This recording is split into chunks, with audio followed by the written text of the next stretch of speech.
အားလုံးလက်အုပ်ချီပြီးနောက်ကအနန္တ၅ပါးကိုရှ िख ိုးပါ၏ဖျား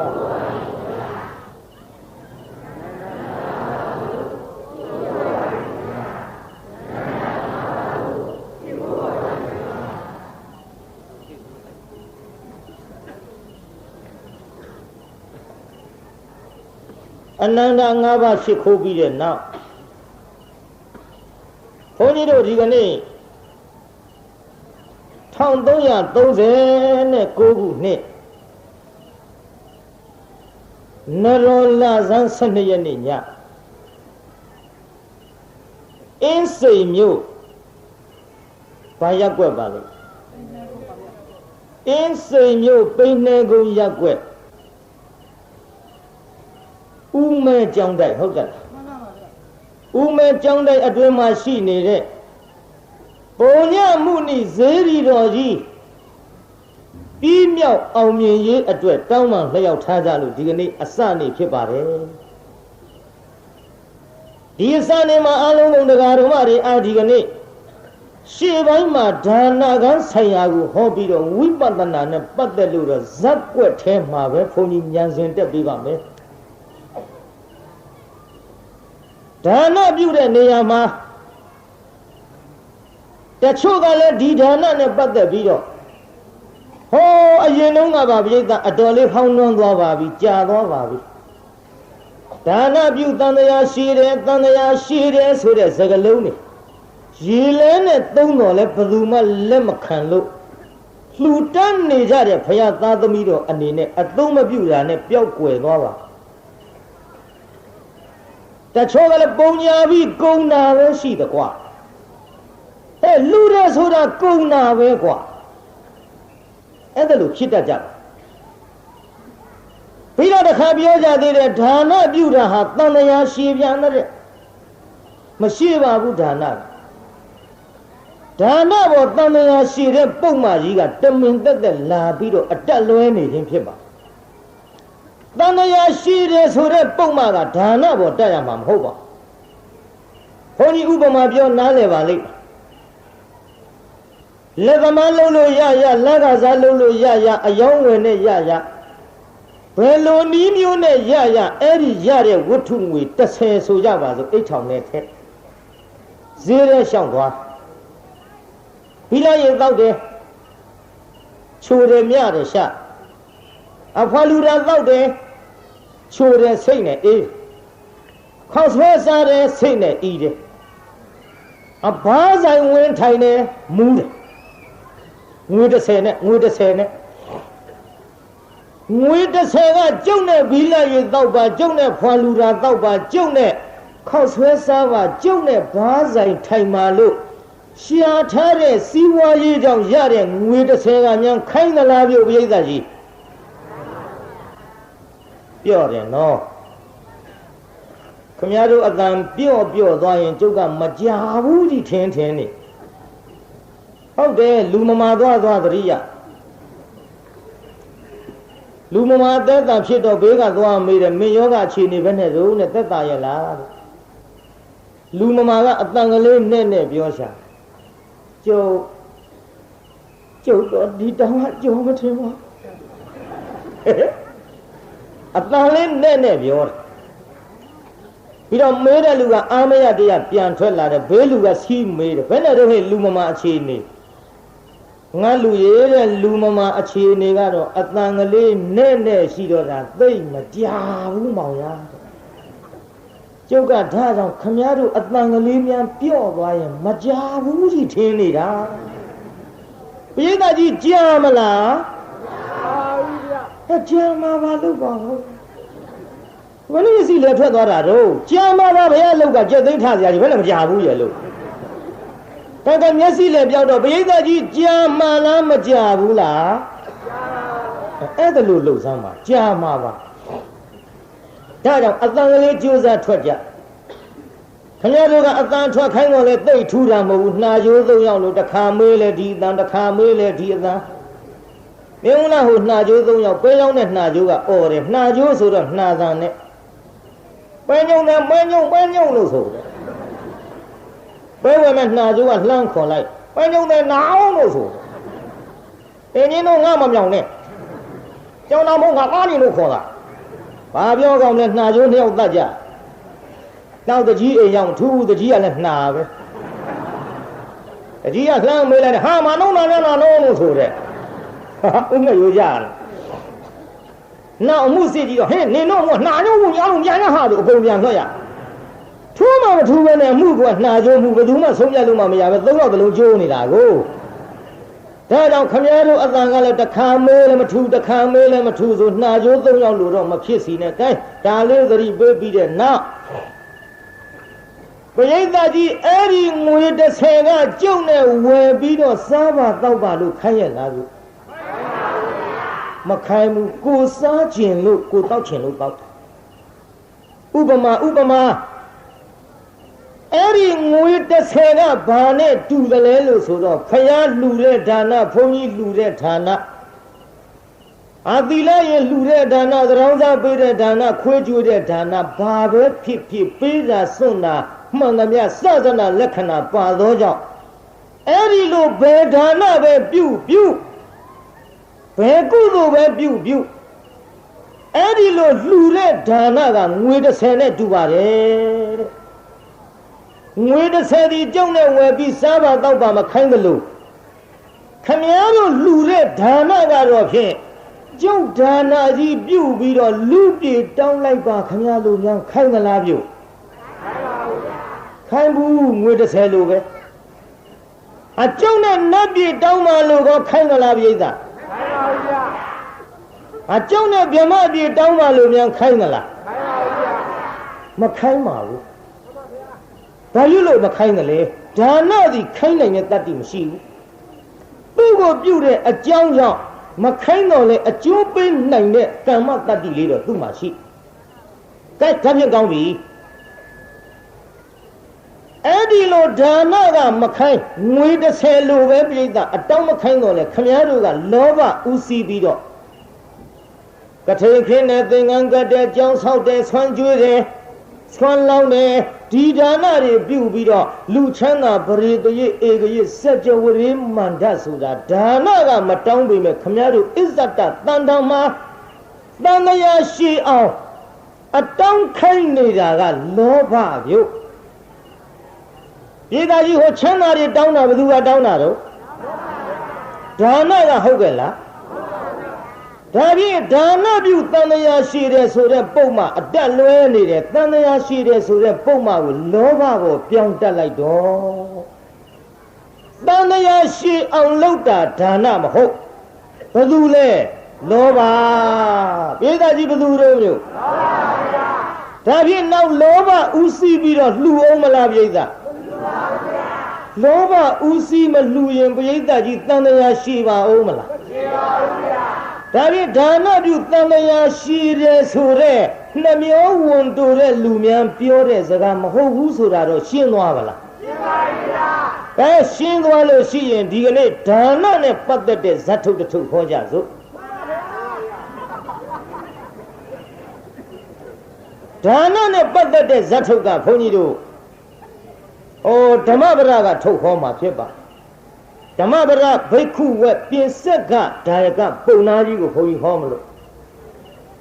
ဘုရားကိုယ်တော်မြတ်ကြီးသည်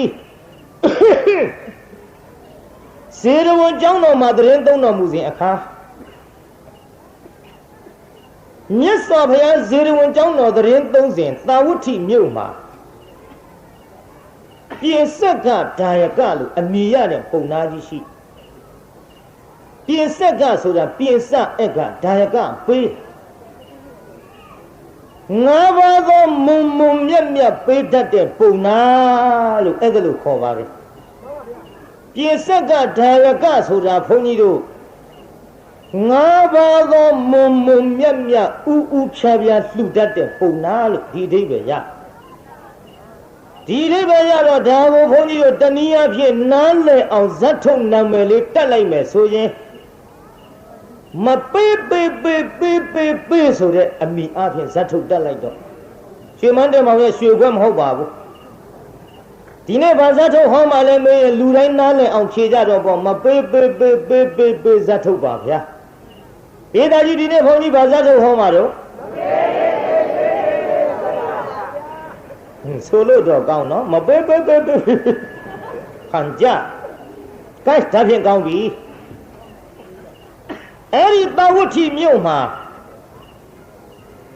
နာမည်လေးပေးရမယ်ဆိုရင်ပုံနာကြီးကဥပေးခြင်းလို့ဒီလိုမှတ်တော့ပုံနေမကြီးကဘုန်းကြီးတို့ဒေါ်ပြင်းတယ်ပုံနာကြီးကဘယ်သူတဲ့တို့ပုံနေမကြီးကဒီနော်နှာကြိုးတွေပြန်ရော့သွားတဲ့တံပတ်ကအဲ့ဒီပုံနာကြီးနဲ့ပုံနေမကြီးဥပေးခြင်းနဲ့ဒေါ်ပြင်း2ယောက်ရှိကြပြင်းတတ်တယ်နော်ဒါနပြုတဲ့နေရာဘလောက်ထိအောင်ပြင်းတယ်လဲဆိုရင်ဘုန်းကြီးတို့မန္တလေးဆုံးကန်ကြွတုန်းကပြောရအောင်မယ်မန္တလေးဆုံးကန်ကြွတုန်းကတောကတက်ကြီးပွားတဲ့ပွဲစားနဲ့တူပါရဲ့ပွဲရုံတစ်ခုဘုန်းကြီးရောက်သွားတပိတ်ပိုက်လို့ကျွတ်တော့စာတင်သားတဖေးအကြောင်းမကန်ကြီးနဲ့ဆေးဘောလေးကြီးလက်ကျန်းညှခဲလို့ဆုံးစလုံးကြီးကအငွေ1000တောင်းနဲ့ဘုန်းကြီးတို့ကလည်းတစုံရနေတာမှတ်လို့ဒီလိုတစုံချင်းရှောက်စုရတာတနှက်စာအတွက်လွယ်တာမဟုတ်ဘူးအဲ့ဒီလိုရှောက်ပြီးစုရင်းနဲ့ဆွန့်ခံလိုက်တာဆုံးစလုံးကြီးအငွေ1000တောင်းဇွန်းတက်ထားတဲ့ကျုပ်ကဝင်ရဆင်းလေးတော့လည်းဖက်ရတော့ပြက်မှနဲ့ဆွန့်ထမလောင်းအေးတော်ကြီးကိုတော်လေးကြွလာတဲ့မဏိနေဘူးလှပြီးဆွန့်ထွက်လောင်းမှာဘုန်းကြီးလူတွေနဲ့တူပါရဲ့မဏိဆိုတာအုတ်ခေါင်းပြောတယ်ကြားသေးဘူးတော်ကြီးကဟေးတော်ကြီးကိုတော်လေးရနေတဲ့မဏိနေဘူးလှပြီးဆွန့်ထွက်လောင်းမှာဒီကကြားတယ်မိမကြီးကကြားတော့ဘာလှမ်းပြောလိုက်တော့တဲ့တော်ကိုယ်တိုင်ထွက်လောင်းငရဲကြီးတာမှတ်လို့ဒီချက်ပြုတ်နေမအားတာမသိဘူးလားကိုယ်တိုင်ထွက်လောင်းလိုက်ရောပေါ့မအားဘူးဆိုတော့မှတက်ရောက်သေးဆုံးစလုံးကြီးကိုင်းပြီးတော့ဘောက်ဘက်နဲ့မြေကြီးနဲ့ရံဖြစ်ပြီးဆောင်းကြီးအောင်ကြီးထွက်လာပြင်းနာတကားတို့ကျုပ်နဲ့ရောက်တော့လေမန္တလေးဆိုတာကြွလာတဲ့တန်ဃာတွေတစုံချင်းမြတ်အောင်လောင်းရတာအဲ့ဒါလို့မလောင်းဘူးဗျာစလုံးကြီးစောင်းပြီးအကုန်လုံးချစ်ချုပ်တွန်ထက်ကျုပ်ကတော့ပြုံးတရားတရားရှိတာမရှိတာပါထားဒီဖိုးကြီး2ယောက်3ယောက်လောက်တွေ့ရင်ငါတပိတ်ပြေးတာဟာဒါကျွတ်တဲ့ဘက်ကတွေ့ကေးအဲ့ဒီလိုချစ်ချုပ်လောင်းနေတော့ဒကမာကြီးကလှမ်းပြောတယ်ဖိုးကြီးနောက်ကိုတော်တွေကြံသေးသနော်ကျုပ်လည်းအာနာတယ်နဲ့တူပါရဲ့ကြားသေးဘူးဖိုးကြီးနောက်ကိုတော်တွေကြံသေးသနော်နောက်သူကြားတော့ဘာပြောတော့လူပြင်းတွေရဲ့စကားပေါ်မှတ်ချင်မှတ်ထားပေါ့ဟာဆုံးလောင်းတာပဲတဲ့ဖောက်တယ်ထားလောင်းမနေနိုင်ပါဘူးကုံသွားပြီးရောပေါ့အကုန်လုံးလောင်းချပြင်းနာတကားတို့ဒါကြောင့်နတ်ပြည်မှာနတ်သမီးတွေများသည်နတ်သားတယောက်နတ်သမီး1000တောင်ရှိသည်နတ်ပြည်ဟိုလဲနေတဲ့ဟာကြီးကရှိတာကိုရဲအဲ့ဒါဘာတော့ယဟစီးဘူးလားချားရောဟုတ်တယ်ယဟတို့ချားတို့ဆိုတာရှိတာဒါကြောင့်မေးကြည့်ရအဲ့ဒါရှိတော့လဲစူဝေးမှာပေါ့တရားပွဲနဲ့ဒါနဲ့တော့ခမည်းတော်ခါသာဖြစ်တယ်လို့ကြည့်ရှုလှုပ်ထားတယ်ကျုပ်လည်းမတတ်နိုင်ဘူးပေါ့ကျုပ်ကဘလောက်ဆူသူပြိဿညေအောင်ထိမ့်တတ်တဲ့ဘုန်းကြီးပါအဲ့ဒါကြောင့်ကျုပ်မနိုင်ဘူးလန့်တော့អော်မှာပဲဒီထဲမြို့တစ်မြို့ကျုပ်မြောက်ပွဲနဲ့ရှင်ချပြိုင်မှာကွာလို့မင်းတို့ဘယ်မင်းသားဘယ်မင်းသမီးခေါ်မျက်နှချင်းဆိုင်ပြိုင်စမ်းမှာငါနိုင်အောင်អော်ပါမယ်မြောက်တော့ငါမနိုင်ဘူးမြောက်ကသူကဆိုတာမှမဟုတ်ဖ ೇನೆ ဘေးဟာတွေကဆိုပြီးပန်းမကြီးကဒိန်တွန်းတီးနေတာမြောက်ဆိုင်ဆိုတာဘယ်တော့မှသိမ့်သိမ့်မွေ့တီးတာမှမဟုတ်ဖ ೇನೆ ဒိန်နဲ့တွန်းနဲ့အဲ့ဒီတပွဲတော့ဘုန်းကြီးအရှုံးပေးခဲ့နောက်ဒီလိုတရိတ်ဆန်နဲ့ကြံဒီကန်နဲ့များရှင်ပြီးတော့ခင်ဗျားတို့ပြိုင်ချထားလို့ရတယ်ကျုပ်ဘယ်တော့မှမဟောမင်းသားမင်းသမီးနဲ့တော့ကြိုက်တယ်လို့လုပ်ပါမြင်းကမှကျုပ်ပထမဆုံး ရန်ကုန်ကတန်းထွန်လေးတို့မျိုးမြင့်လေးတို့တက္ကသိုလ်များကြီးတို့ရုပ်ရှင်မင်းကြီးတင်တင်လှတို့ပလဲတို့ရီလေးတို့ချိုပြုံးတို့ယောက်ျားလားမိန်းမလားမသိဘူးပူချာချာနဲ့ပါသေးတယ်ရွှေလုံးဆိုတာဒီတပြုံကြီးအဲ့ဒါတွေနဲ့မျက်နှာချင်းကန်ရုပ်ရှင်ချဟိုးရှည်ကြီးကောင်လေးတွေကအဲ့ဒီပဲလှဲ့ကျုပ်ကလည်းတွန်းអော်တာနောက်တော့လာလျှောက်တဲ့အရှင်ဘုရားခွန်ကြီးဘေးလှည့်ပေးပါတဲ့တပည့်တော်တို့အလုံးလုံးမဖြစ်လို့ဘယ်လုံးလုံးဖြစ်မလဲသူတို့ကစီးနေဝါနေကျုပ်ကကျုပ်អော်ချင်တာអော်တာကျုပ်တန်နေဟိုဘက်ရောက်သွားတော့တီးတဲ့ကောင်တွေကိုယ်ကားဖြစ်ကုန်ဒါတော့အဲ့လိုမျိုးတွေနဲ့ရှင်နာတော့ကိစ္စမရှိဘူးမြောက်ပွဲကြကျုပ်ရှုံးခဲ့တယ်ဗျာကဲရှိပါစေတော့ဘေးဖောက်ထွက်သွားဒီလိုနဲ့ဆက်ကြဦးဆိုတရားနာပြိဿယောက်ျားတွေဌာနပြုတဲ့နေရာပြင်းသည်ဥပုသ်ဆောင်တဲ့နေရာပြင်းသည်တရားနာတဲ့နေရာပြင်းသည်တရားအထုတ်တဲ့နေရာပြင်းသည်ဒါကြောင့်နတ်ပြည်သွားတဲ့နေရာမှာမိန်းမတွေများများရောက်နေသည်တောင်းတာကတော့နတ်ပြည်ယောက်ျားတွေကတောင်းသည်ရောက်တာကမိန်းမတွေများများရောက်သည်ဘာဖြစ်လို့မိန်းမတွေများများရောက်ပါလေနတ်ပြည်ရောက်တဲ့အလုံးမိန်းမတွေကသာများများလောက်ကြသည်ကြည့်ပြသေးချာဥပုသ်ဆောင်တဲ့နေရာကြီးမိန်းမတွေများဆွမ်းလောင်းတဲ့နေရာကြီးမိန်းမတွေများဆွမ်းတော်တင်တဲ့နေရာကြီးမိန်းမတွေများတရားအထုံးတဲ့နေရာကြီးမိန်းမတွေများ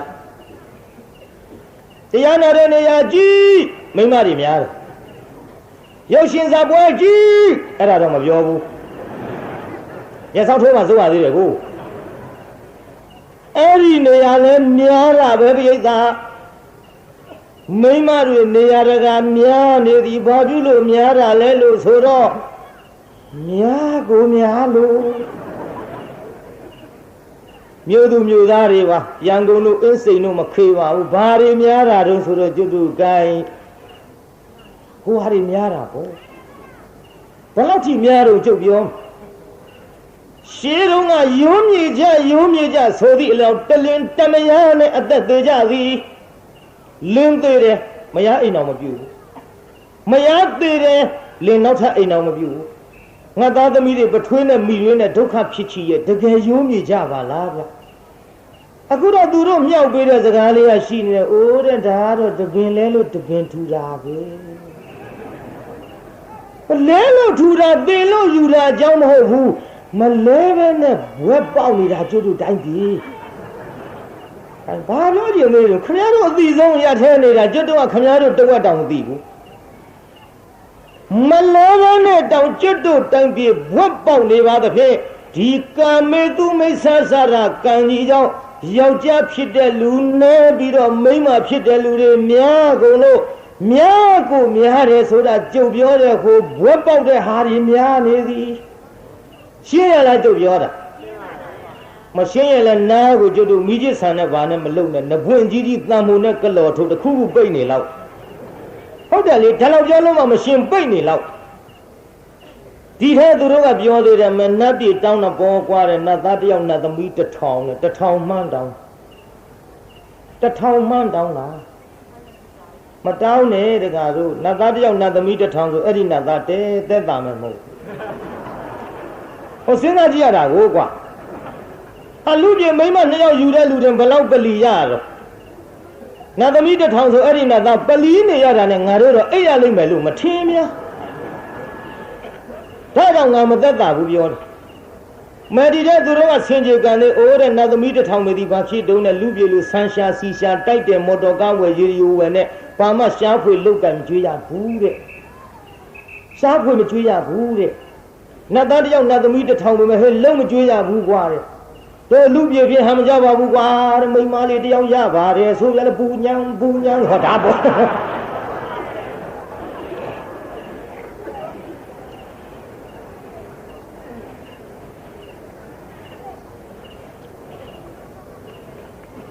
ဒါကြောင့်တရားနာပရိသတ်ရေနတ်ပြည်ရောက်တဲ့လို့မိန်းမတွေများများလို့တော့မိန်းမတွေကြီးရောက်သွားရင်ကျွတ်တို့ကဘုန်းကြီးရဟန်းမိမဲ့ယောက်ျားကဖြစ်တဲ့ဘုန်းကြီးဆိုတော့ကျုပ်တကာတွေကိုချင်းစာလို့တနာလို့ပြောနေတာမပြင်းညနဲ့ဗျနတ်ပြည်သွားမှတော့ကိုယ်တကာတွေနဲ့တကမတွေ2ယောက်စလုံးအတွဲလိုက်အတူတူပဲသွားစီချင်တာပေါ့တကာကြီးတွေဥကြံရဖြစ်နေမယ်ဆွန်းလောင်းတာငရဲမကြည့်ဘူးကိုယ်တိုင်လောင်းရကိုယ်တိုင်လုံး လို့တိုက်တွန်းပြီးတဲ့နောက်ကျွတ်တို့ဒီလက်ထက်တင်ပြင်းလာလို့ဆိုတော့ဟောဖယားလက်ထက်ကပြင်းပုံလေးခုနှစ်ကဥပေးခြင်းနဲ့ဒေါ်ပြင်းကိုဆက်မလို့ပြုဥပေးခြင်းနဲ့ဒေါ်ပြင်းသည်ဒီကနေ့ထမင်းမောထမင်းစားရဥပေးခြင်းခေါ်တဲ့ပုံနာကြီးသည်လမ်းဘက်ကိုကြောပေးပြီးတော့အိမ်ဘက်ကိုမျက်နှာပြုစားပါနောက်တရားနာပိဋကဒေါ်ပြင်းကတော့လမ်းဘက်မျက်နှာပြုအိမ်ဘက်ကြောပေးစားပါဒီကကြီးမင်းရအောင်မဲ့လမ်းကတစုံတယောက်များလာရင်ဘယ်သူကမြင်မှာဒေါ်ပြင်းကမြင်မှာပေါ့သူကလမ်းဘက်လှည့်တာကိုဒီကနေ့ကျွတ်တို့သုံးလုံးကထိုထာသပင်မြတ်စွာဘုရားသခင်ကိုရောမြတ်ကြီးသည်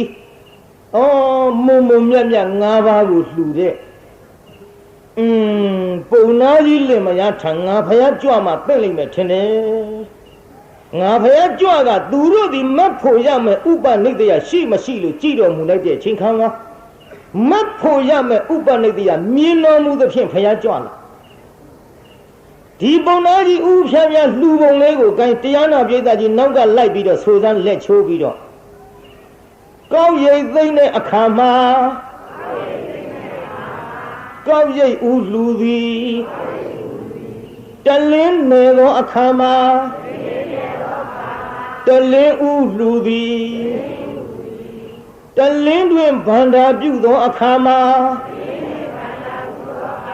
ဗန္ဒာဥလှူသည်ထမင်းအိုချက်သောအခါမှာ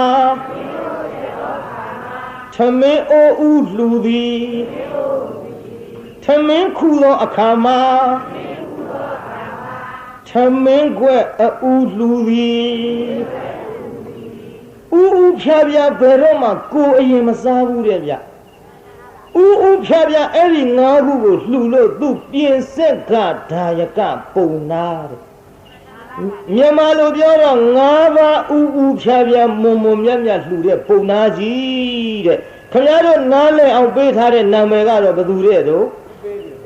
ဥပေးခြင်းကဲထမင်းစားနေတဲ့အချိန်ခါမှာဘုရားကိုယ်တော်မြတ်ကြွလာဆိုကြပါစို့ပုံနာကြီးနောက်ကနေပြီးတော့ဘုရားကိုယ်တော်မြတ်သပိတ်ကြီးပိုက်ပြီးတော့ဝင်ဆွန်းရပုံနာကြီးမမြင်ရှာဘူးကြောက်ပြရက်ကိုလမ်းပဲမျက်နှာလှဲ့တဲ့ဒေါ်ပြင်းဆိုတဲ့ပုံလေးမှကြီးမြင်ပြီပြုဟောကြည်စားစားတောင်းနေတော့လေခုခတ်နေတော့လေလာခြင်းဝင်လာတာပဲအခုအစားလဲနေတော့လေဝင်ခြင်းဝင်လာတာပဲအပြစ်တင်နေတာအလှူခံပုဂ္ဂိုလ်ပဲဗျသူ့ချိန်လေးနဲ့သူတော့လာတာပေါ့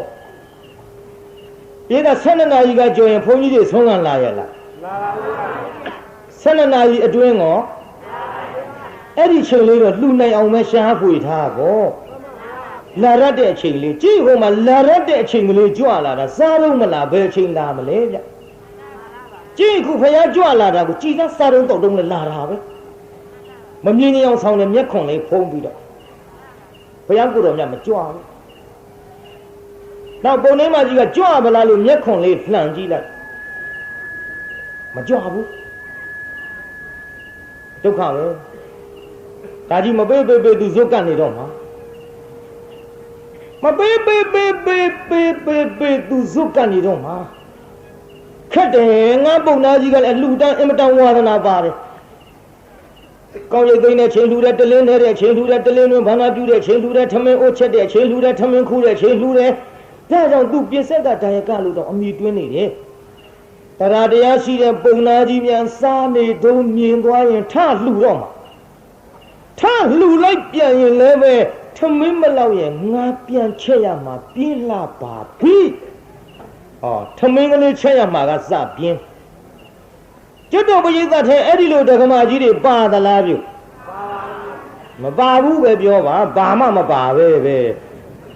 မပါဘူးပြုဒီထဲမှာကြည့်ဟိုပုံထဲမှာကြီးထမင်းထက်ချက်ရမှာပြင်းတော့အကယ်၍ငါကအတိတ်စထဗန္ဒေတပိတော်တို့မှကြော်ပြီးတော့တော်ရအိမ်ဆွမ်းရတော်မူပါဘုရားဆိုရင်လည်းပုံနာကြီးလှဲ့ကြည့်သိပြီးလှူတော့မှာပုံနာကြီးလည်းမသိအောင်ငါလည်းထမင်းထက်မချက်ရအောင်ကာယဝိညာဉ်နဲ့ငါသိစီ ပုံထဲမှာကြီးကပုံသားကြီးမသိအောင်ဆိုပြီးတော့တခါတည်းမျက်စက်ပြစ်ပြလိုက်တယ်ဘုရားအတော်ဆိုးတဲ့ပုံထဲမှာကြီးဒေသကြီးပုံထဲမှာကြီးကဘုရားဘာလို့ပြတော့မျိုးဘုရားမို့တာပေါ့ဗျာကျွတ်တော့လို့ဘုန်းကြီးတွေနဲ့များတွေ့ရင်ဒီမိမကြီးအသက်ကြီးမှငါများမဲမဲချင်းနေမှာကိုဗျာဘုရားမို့တာပေါ့မျက်စက်ပြစ်ပြတော့ဘုရားကလည်းသိတယ်ဩသူကငါ့ကိုကာယဝိညာဉ်ခန္ဓာကိုယ်နဲ့သိစေတယ်ငါဘုရားကလည်းခန္ဓာကိုယ်နဲ့ပဲသိစေမှဖြစ်ဘုရားကိုယ်တော်မြတ်ကတရားနာပရိသတ်ရေကောင်းရမ်းပြလိုက်တယ်သွားဘူးတဲ့သူကမျက်စက်ပြစ်ပြီးသွားတော့ဆိုတော့ဘုရားကကောင်းရမ်းပြလိုက်တယ်မသွားဘူးတဲ့ပုံလေးမှာကြီးရည်ရောတာဟောတော်ခနဲ့ကြည်ပါလေကြည်စားငါသွားခိုင်းတာလေသူသိတယ်ခေါင်းရမ်းပြတယ်မသွားဘူးတဲ့ခက်တော့ခက်တဲ့ပရိသတ်ကြီးကျုပ်မန္တလေးတုန်းကပြောရအောင်ကျုပ်လည်းအလိုက်မသိလို့တရုတ်ကြီးနဲ့ဗမာမနဲ့ရတရုတ်ကြီးနဲ့ဗမာမနဲ့ရတော့ကျုပ်ကလည်းဗမာမမြင်လို့ဆုံးဝင်ရဒါပတိအဲ့ဒီမန္တလေးကတရုတ်ပြောပါတယ်ကျုပ်တို့ရန်ကုန်ကတရုတ်တွေကလည်းကျုပ်နဲ့အတော်ဆင်ပြေတာဟုတ်တယ်အခုတရုတ်တွေနဲ့ကျုပ်နဲ့ကြီးအဆင်ပြေနေတယ်ဘယ်ဖြစ်ဖြစ်အခန်းတွဲလှူလိုက်တရုတ်တွေကျွတ်တို့တရားနာပြည်သား45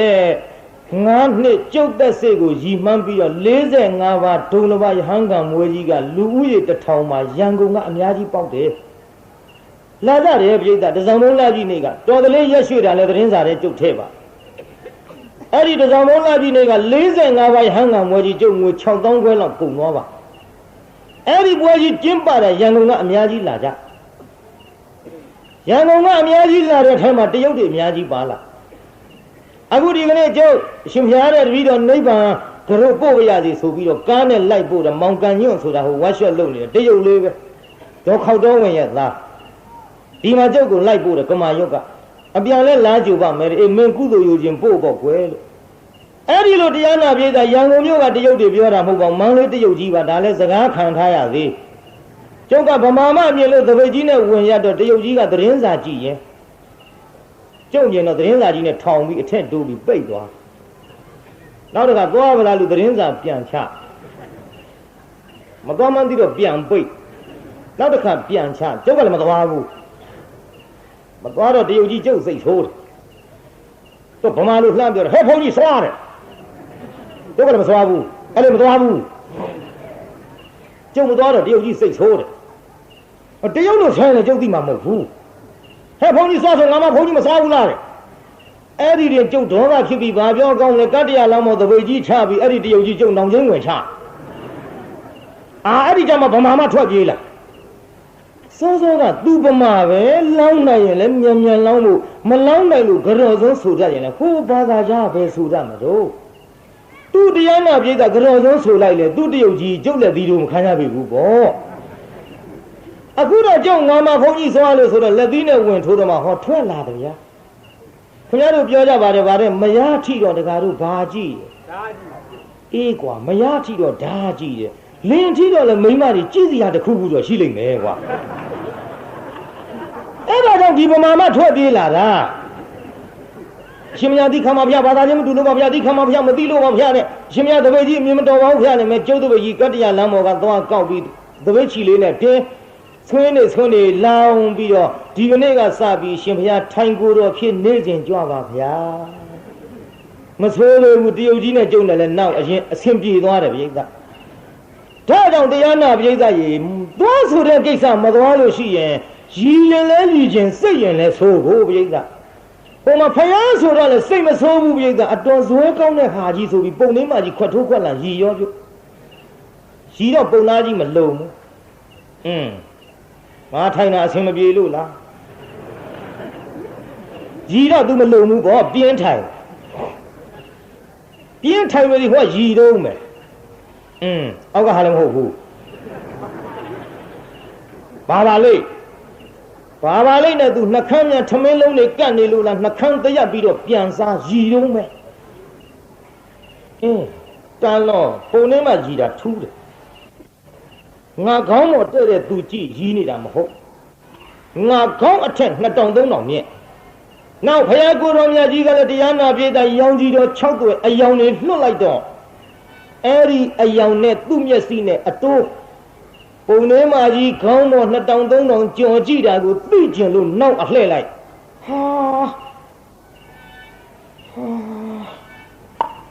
ဖယားကြွလာတဲ့မိုက်တဲ့မိမယုတ်ငါလူတတ်တဲ့ဝါဒနာသိပါဟဲ့ကနေငါအသိမပေးဘဲနဲ့ကြည်စမ်းထမင်းပြန်ချဲရမှာပြင်းတဲ့မိမယုတ်မြတ်စွာဘုရားသိခဏတော်မူပါဗျာသိခဏတော်မူပါဗျာဖယားတပည့်တော်ဒီယခုစားစေဖြစ်တဲ့ထမင်းတွေကိုအရှင်ဖယားအလှခံပါသလားပုံထဲမှာကြီးပြင်းလို့မြတ်စွာဘုရားကိုယ်တော်မြတ်ကြီးဒီလိုရက်နေခြင်းဖြစ်ရပါဖယားအလှခံပါသလားဖယားဒီတော့ဘုရားကိုယ်တော်မြတ်ကမိတ်ဒါယကပုံနာတဲ့ငါဘုရားသည်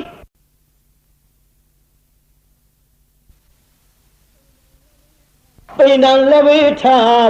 ပရဒဋ္ဌင်ပါဇီဝီ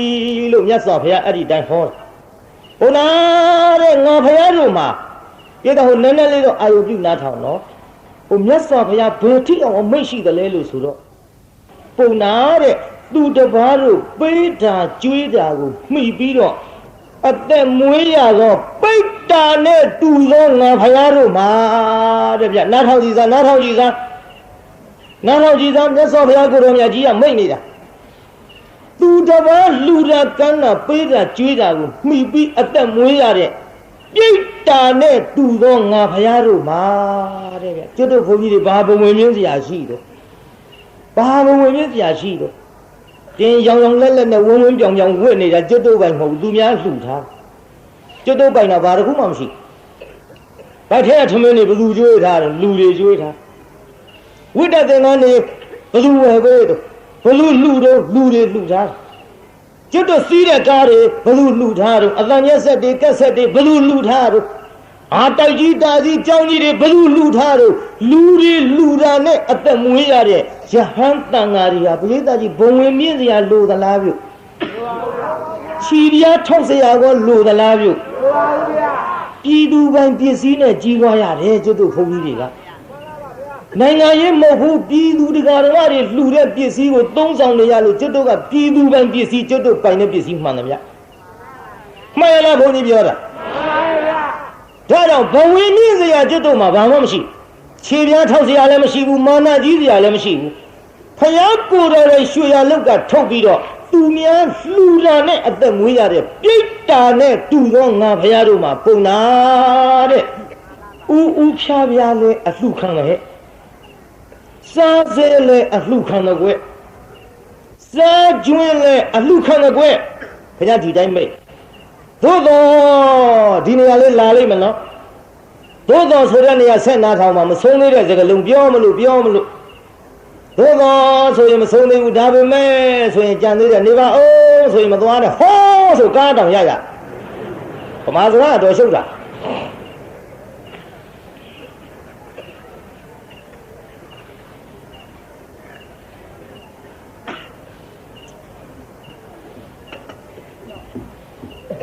စာဥကိုဘုန်းကြီးပြောမယ်တရားဓမ္မတွေမှတ်ထားကြမိမိတို့ထမင်းဟင်းချက်ပြီးတဲ့ချိန်ခါမှာမိမိတို့ကိုယ်တိုင်မစားသေးဘဲနဲ့ဥဖြားဖြားထမင်းအိုးပေါင်းကလေးကိုခူးပြီးတော့ကျွတ်တို့ဆွမ်းတော်တင်တာတန်ဃာတော်ဆွမ်းလောင်းတာမိဘခူးကြွေးတာဟဲ့အဲ့ဒါစာဥလို့ခေါ်တဲ့လူငယ်တွေမှတ်ထားကြဒါကြောင့်တချို့လူကြီးတွေကဘယ်နဲ့ပြောလို့သမီးအလုပ်သွားတော့လေမင်းထိုးအောင်စားရသေးပဲနဲ့စားသွားဖျားလည်းဆုံးတော့မတင်သေးဘူးတန်ကလည်းဆုံးမလောင်သေးဘူးဖေတို့မေတို့လည်းမစားသေးဘူးကျုပ်ကရင်စားလို့ကောင်းမလားသမီးဥချံစားခဲ့ပြောတာဟဲ့လူကြီးတွေကဥချံစားခဲ့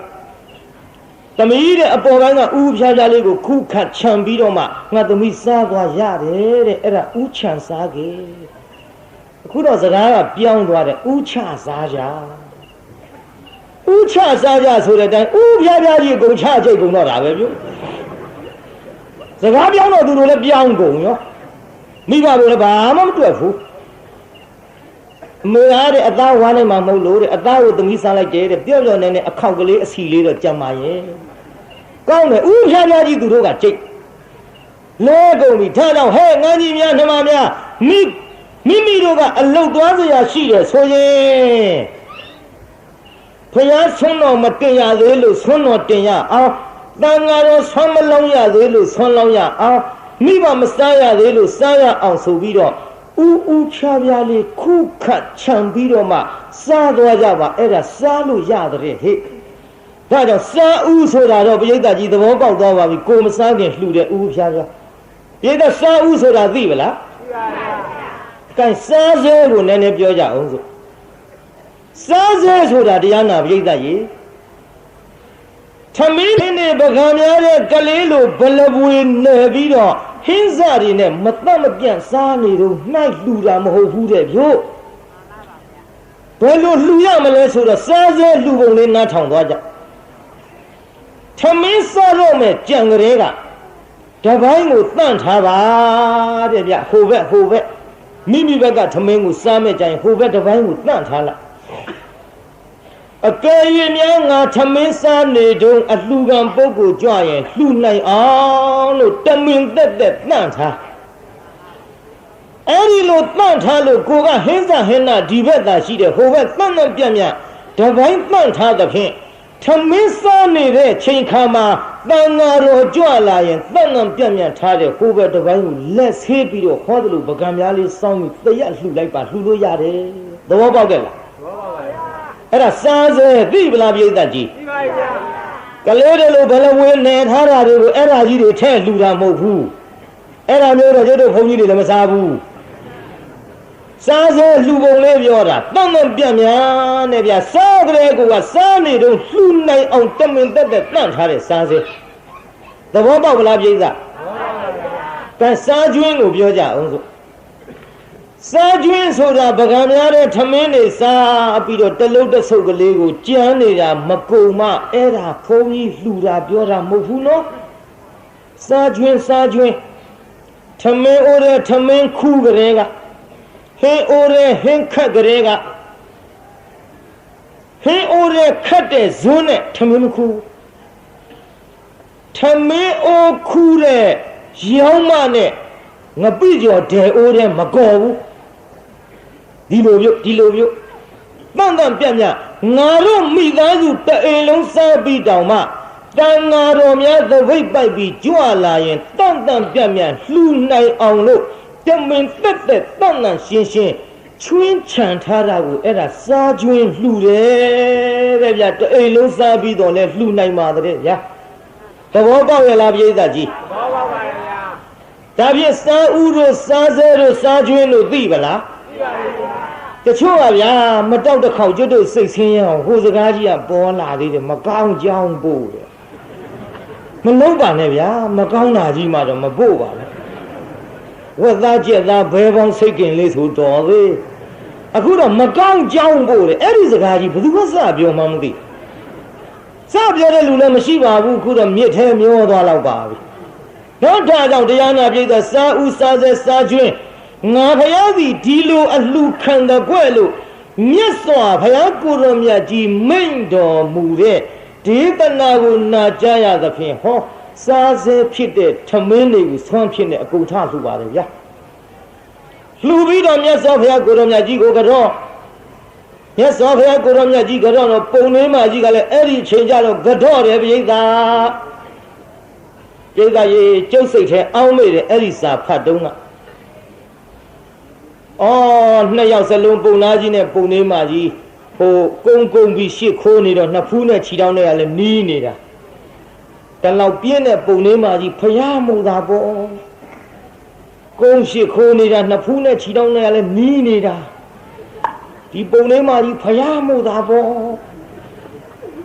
ကျွတ်တို့လိုသာဆိုရင်ရောင်ကကလေးဖြစ်တော့ခတ်လိုက်ချင်ပြင်းလွန်းလို့ဟိုမပြင်းတဲ့ဒီထဲကဓမ္မကြီးတွေပြောတာမဟုတ်ဘူးနော်ဟိုပုံနှင်းမကြီးပြောတာအဲ့ဒီလိုတရားနာပရိသတ်မြတ်စွာဘုရားကိုတော်မြတ်ကအဲ့ဒီချိန်ခါမှာတရားဟောတော်မူပါတယ်မြတ်စွာဘုရားကိုတော်မြတ်ကြီးဟောကြားတဲ့ဒေသနာတော်က သံလသောနာမရူပသဘေယတနတ္ထိမမဟိတာလို့သူတို့ရဲ့ဥပနိဒေယကိုကြည်ဟောတယ်သူတို့ရဲ့ဥပနိဒေယကဘာလဲလို့ဆိုတော့ကျွတ်တို့ကတ္တဗဘုရားလက်ထက်ကပြိတ္တာကြီးဘယ်ဘုရားလက်ထက်ကတော့ကတ္တဗမြတ်စွာဘုရားကိုရောမြတ်ကြီးလက်ထက်တော်ကဒီပုံနာကြီးနဲ့ပုံလေးမလင်မယားနှစ်ယောက်စီသံဃာတော်အရှင်မြတ်များဟောကြားတော်မူတဲ့နာယုတ်ဆိုတဲ့ဝိပဿနာတရားကိုအကျေတစ်ဖြင့်မနာကြားရတော့လည်းပဲနာနဲ့ယုတ်တော့သူတို့သိခဲ့အကျေချက်ပြီးသူတို့နားမလဲခဲ့ဘူးနာယုတ်ဟောဒီနာနဲ့ယုတ်ပဲသူတို့ကြားခဲ့အဲ့ဒါလေးကိုစီးဖြန့်ပွားများခဲ့တဲ့ဥပနိဒေယကြောင့်ဘုရားကိုယ်တော်မြတ်ကဒီကဲ့သို့ဟောကြားလိုက်တဲ့အချိန်ခါမှာနာယုတ်ဒီတကယ်လမ်းကြတော့နာလည်းမမြဲယုတ်လည်းမမြဲပျက်စီးကြရမှာပါလားနာနဲ့ယုတ်ကြောင့်လူရလို့ဖြစ်လာသည်တတ္တဝါဖြစ်လာသည်လို့ဖြစ်လာသည်တတ္တဝါရလို့ဖြစ်လာသည်ဒီဖြစ်လာတဲ့တတ္တဝါအနန္တသည်တနေ့ကြတော့ပျက်စီးရမှာပါလားလို့အဲ့ဒါလို့စီးဖြန်းလာခဲ့တော့ပိဋကကြီးပျက်စီးရမှာပဲလို့ကြိုသိထားရင်ပျက်စီးသွားတဲ့ချိန်ခါမှာပူပင်မှုရှိရလားပြုဘယ်ရှိပါလဲပိဋကငကိုတဲကမှပျက်စီးလိမ့်မယ်လို့သိထားတာကိုညာနဲ့သိမှနော်ပိဋကဘာနဲ့သိမှတော့ခမည်းတော်ကခုညာသိတော့မဟုတ်ပါဘူးအိုးတဲ့လူဖြစ်လာသေးရမှာပဲဝိညာဉ်သိပါဇတ်သိပြောလိုက်တဲ့ပါဇတ်ကအနိစ္စလူတယောက်တည်းမှာအတုပထင်တယ်ကိုအတုပမှမသိဘူးပိဋကကြီးခင်ဗျားတို့ကြုံမေးမယ်လူသေးမှအတုပလားဒီပိဋကကြီးအကုန်လုံးအတုပလားကြုံပြောလားအကုန်လုံးအတုပဆိုတာဘာလို့ဆိုတော့တချို့ကလေးတွေကပြောသေးတယ်မသာတဲ့သေမလူသေမမသာကြီးအတုပထင်နေတာကိုပိဋကရဲ့ဘုရားကိုယ်တော်မြတ်ကအတုပဆိုတာကမတင့်တယ်ဘူးလို့ဟောတယ်ခန္ဓာကြီးရလာတဲ့ကဘုရားကိုယ်တော်မြတ်ကတင့်တယ်လို့ဟောဒါတို့ကျွတ်တို့ခန္ဓာကိုယ်ကြီးကိုမတင့်တယ်ဘူးလို့ဟောတော့ဒီပရိသတ်ကြီးအကုန်လုံးအတုပဆိုတာများနာသလားပရိသတ်ခင်ဗျားတို့လည်းအတုပဘုန်းကြီးလည်းအတုပကျုပ်ဘေးထိုင်းနေတဲ့ကိုယ်တော်လေးတွေလည်းအတုပသူတို့လည်းခြံထားလို့မဖြစ်ဘူးနော်အကုန်လုံးအတုပမတင့်တယ်ဘူးတဲ့ဘုရားကမတင့်တယ်ဘူးဟောတာကိုခင်ဗျားတို့ကျွတ်တို့ကတင့်နေတဲ့ထင်နေအဝတ်ကောင်းစားကောင်းလေးဝတ်လိုက်တော့ပရိသတ်ကြီးမြေကြီးပေါ်ထိုင်ရလားထိုင်ပါဘူးအဝတ်စုပ်ကလေးနဲ့ကြတော့မြေကြီးပေါ်လည်းထိုင်တယ်အမိတ်ပုံပေါ်လည်းထိုင်အဝတ်ကောင်းလေးဝတ်လိုက်တော့ထိုင်တော့ဖျားပေါ်တောင်တင်ပြူးလေးခင်မှာတင်ပြူးပေါ်တောင်ကော်စောနဲ့မှာကော်စောပေါ်တောင်မှွေရနဲ့မှာမဲဒီထဲကိုလေးဟိုပြာတွေထဲထိုင်ပြီးတော့ထသွားပြီးဖင်ကလေးခံလိုက်တာအဝတ်သစ်ကလေးဝတ်ထားတော့ငါမတင့်မတယ်ဖြစ်ကုန်တော့ပဲတဲ့ငကိုယ်တွေကမတင့်တယ်နေတဲ့ခန္ဓာကိုယ်ကြီးဒါကိုစားကောင်းဝတ်လိုက်တော့တင့်တယ်တယ်လို့ထင်ပြီးတော့ခင်ဗျားတို့ကျွတ်တော့အတုပကိုဉာဏ်မြင်မမြင်ဘူးသေမသာမြင်တယ်မှန်ရလားဘုန်းကြီးပြောတာမှန်ပါရဲ့ဗျာဒါကြောင့်တရားနာပိဋကကြီးအဲ့ဒီကဲ့သို့ဘုရားကိုယ်တော်မြတ်ကဟောကြားတော်မူတဲ့နာယုတ်ကိုသိသဖြင့်မတင့်တယ်ဘူးတနေ့သေမှာပဲပျက်စီးမှာပဲလို့သိထားသဖြင့်သေသွားတဲ့အချိန်ခါမှာပူပန်လေသလားပိဋကအဲ့ဒီလိုမပူပန်တော့နာယုတ်တရားနှစ်ပါးနဲ့ပတ်သက်တဲ့တရားကိုမြတ်စွာဘုရားဟောလိုက်တာကြည်တရားနာပိဋကပုံနာကြီးနဲ့ပုံနေမကြီးဖြည်းဖြည်းနာဟောပါမယ်ဒီနှစ်ကျုပ်၄ချိန်လောက်ဖြားတယ်ခါတိုင်းတစ်နှစ်တုတ်ကွေးတစ်ချိန်ပဲကွေးတယ်ဒီနှစ်၄ချိန်ဖြားဆိုကျုပ်အင်းလေးသွားတရားဟောတယ်လေအင်းလေးထဲမှာဟိုဆက်လေတွေစီးပြီးတော့အေးမိလာပြီးတော့ငှက်ဖြန်းပါလာအင်းလေးမှာလည်းပရိသတ်ကစီးတယ်တနေ့တည်းသုံးပွဲဟောရကျောင်းကြီးတွေကနဲတဲ့ကျောင်းကြီးတွေမဟုတ်ဘူးပရိသတ်ထောင်ချီဆန့်ပရိသတ်ကများလုံးတော့ကျုပ်တို့ကျောင်းကြီးကကျွံရောပြုကျောင်းကျွံသွားတယ်ကျန်ဒီကနာမည်ကြီးတဲ့ကျန်ဒီကဆရာတော်ကြွလာတာဘယ်တော့မှမစီတဲ့ပရိသတ်မျိုးစီယုံနေမကကျောင်းပြိုတော့ကွာကျောင်းပြိုတော့ကွာမပြိုပါဘူးကျွံယုံကျွံတာပါဟဲ့ရရွာမှာကျောင်းကြီးနောက်ရွှေကျောင်းအထက်ထအောက်ထပြေကျုပ်အောက်ဆင်းကလေးကပြီးတယ်ဒီကျောင်းတော့ကျွံမှာမေးမှာတော့ဆောက်တာမဟုတ်ဘူးရေထဲဆောက်တဲ့ကျောင်းကြီးတော့ပြစ်ဆိုအဲ့ဒီကျုပ်လန့်သွားတယ် တရားဟောတဲ့ဘုန်းကြီးမလိမ္မာဘူးဘယ်နေရာဝင်ရထိုးမောက်ရမလဲလို့နေရာလျှောက်ရှာကျုပ်ထိုင်တဲ့ပလင်ကအမြင့်ဆုံးတကယ်လို့ပြိုရင်ထီချင်းထီကျုပ်ရင်ထီမှာကျုပ်ကအမြင့်ကြီးကိုအဲ့ဒီတင်တရားနာပြိဿပထမတစ်ချိန်တော့ကိစ္စမရှိဘူးနောက်တစ်ချိန်ကြောင်းကြီးအောက်ကရက်မကြီးခါမန်းကြီးတန်ကြီးကျွတ်ပြီးအဲ့သွားတော့အောက်ကပြိဿကဝုန်းကနဲ့တအားထားအပြေးလိုက်ကြောင်းကြီးတုံတယ်ဝုန်းနဲ့ကြောင်းကြီးတုံသွားဘာမှမဟုတ်ဘူးပြိဿတံမခံနိုင်တာကျုပ်လည်းပြိဿကိုမနှဲထင်းယူပါဒီတိုင်းထဲလို့တော့မရဘူးဟောမင်းမတွေဘောင်းထားတာတို့ထိုင်အောင်မလေးလီရင်မြန်နှိမ့်နှိမ့်လေးပြန်တာခမရတို့မို့ကြောက်တယ်ကျုပ်ကြောက်ဖို့လည်းထားပါဦးလီမြန်နှိမ့်နှိမ့်လေးပြန်နေဆိုတော့ကျုပ်ဒီကထိန်ခင်းကြွလာတဲ့တန်ကအပား80ကဗရင်မောက်ကနေထွက်ပြီးမော့ကြည့်တာလီမြန်ကိုအဟုတ်မှလို့ဒီဖုန်ကြီးပြိယဆင်တာတော့မသိဘူးအဲ့ဒါနဲ့ပြိဿညင်သွားကျန်းဖန်ထင်းရတာပဲပြိဿမထင်းရင်အဲ့ဒီပြိဿမငြိမ်ရင်အပေါ်ပြိဿပါဆူရင်ဒီကြောင့်ပြိုတော့ပြိဿကညင်သွားတယ်လေမြန်ဆိုတာနဲ့နောက်တော့စာရောက်လာတယ်ဆရာတော်ဘုရားတဲ့ကြောင်းကြီးကျွန်းနေပြီတဲ့ပြိုမာကိုစိုးရိမ်နေတယ်တဲ့အားလုံးသေးကုန်လိမ့်မယ်တဲ့ထိမ့်ပေးပါတဲ့အဲ့ဒီနဲ့တရားနာပြိဿလို့လေရင်မြန်မဟုတ်ဘူးနော်လို့မူသားမပါလင်္ကာမချောဆိုတော့ဘုန်းကြီးနဲ့လိန်ပြီးပြီလို့သို့တော်လည်းညင်ရင်လေးနေတော့လို့မလှုပ်နဲ့လို့အကုန်သေးကုန်မယ်လို့ကြောင်းကကျွန်းနေတယ်လို့မလှုပ်နဲ့လို့တယောက်ချင်းဖြည်းဖြည်းလေးဆင်းမလှုပ်နဲ့တော့လို့တယောက်ချင်းဆင်းလို့အဲ့ဒီကြမှာနောက်ဖြားသုံးကလူတွေကဂုံဂုံနဲ့ဖျားမလေးမနေမပြုတ်အောင်ဖန်ပြီးယူလားမနေထရတာတရားနာပြိဿပြီးတော့မြို့တစ်မြို့ပြောရအောင်ကလေးချင်းလူငယ်ချင်းရံဖြစ်လူငယ်ချင်းရံဖြစ်တဲ့ပရိသတ်ကဝုန်းနဲ့ထဝုန်းနဲ့အထလိုက်မှတရားနာပြိဿကျုပ်ကြမ်းဖန်ပြောလိုက်ရ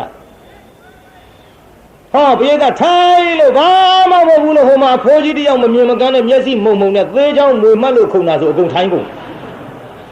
အမှန်တော့ရဖြစ်တာပဲမနဲ့ကြမှာပလိတ်တွေကလာလျှောက်တဲ့ရဲတွေကညကဘုရားတဲ့လက်မောင်းထိသွားတယ်တဲ့ဓာတ်နဲ့ပြစ်တာဟောအဲ့ဒီကိစ္စ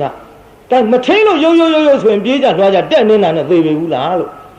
ဒါကြောင့်တရားနာပရိသတ်ငြိမ်စိမ့်ရန်ကုန်မြို့ကြီးပေါ်မှာကြက်ပြန်မကြစီကားလှတဲ့တရားနာပရိသတ်ကြီးဟာကျုပ်ပါဇက်တစ်ပေါက်ထဲနဲ့ထင်းရတာဟာမလွယ်ကူပါသဖြင့်ယခုလိုငြိမ်နေတာကိုပဲများစွာကျေးဇူးတင်မိပါတယ်ကဲရှေ့ဆက်ကြအောင်စို့ဗျာဉာဏ်ရှင်တက်မလို့ပြုအာယုပြုကြဘုရားကိုယ်တော်မြတ်ကြီးဟောကြားနေတော်မူတဲ့အခိုက်အတန့်မှာအတိတ်ပြန်မလှည့်ဘူးအနာဂတ်ကိုလည်းမမျောအတိတ်ဆိုတာလွန်ခဲ့တယ်အနာဂတ်ဆိုတာနောင်မှတွေ့ရပြစ္ဆုတ်ပံပေါ်မှာတဲ့တဲ့ထိုင်ပြီးတော့ပြစ္ဆုတ်ပံဆိုတာအပြက်သိမ့်မြန်တော့အဝိညာဉ်မရှိတော့မလိုက်နိုင်ကြဘူးနော်မျက်စိသွားကြည့်မျက်စိဖွင့်ကြည့်ဟာရေတွေဟာပြန်မဲ့ဖွင့်ကြည့်ဟာရေတွေဟာဒီရေပဲလို့ထင်ပေမဲ့လို့မဟုတ်ဘူးဗျအရင်ရေပြောင်းနောက်ရေရောက်ရင်ရေပြောင်းနောက်ရေရောက်ပျောက်ရောက်ကြုံပြောတာကြာသေးဗျကလတ်တုံးကလတ်ခဲလေးတွေဆက်နေတာကိုအဲ့ဒါတန်တတိဖြစ်နေတော့ခမည်းတော်ကျွတ်တို့ကဒီရေပဲလို့ထင်ကြပေမဲ့လို့အရင်ရေပြောင်းနောက်ရေရောက်အပြက်ကမြန်တော့မမိနိုင်ဘူးပေါ့ဘယ်ညမရှိတဲ့ပုဂ္ဂိုလ်တွေမှာအဲ့ဒါကြောင့်လို့ပြစ္ဆုတ်ပန်ဆက်ကြည့်နိုင်တဲ့ပုဂ္ဂိုလ်ဒီနိဗ္ဗာန်ရကိုအမတန်လွယ်ကူပါတယ်။ကိုင်နားထောင်ကြည့်ပြုတ်အတိတ်ကိုပြောင်းမလဲအနာဂတ်ကိုမမျောပြစ္ဆုတ်ပံပေါ်မှာတဲ့တဲ့ထိုင်ပြီးတော့တိမှုမကသင်္ခါရတရားတွေကိုရှုလိုက်တာသဘာဝသစ္စာကိုအတိကလေးစိတ်မိလာတော့ကလျာဏဘုထုစဉ်နဲ့ဗျအကြောင်းနဲ့မြင်စုလသောတာပန်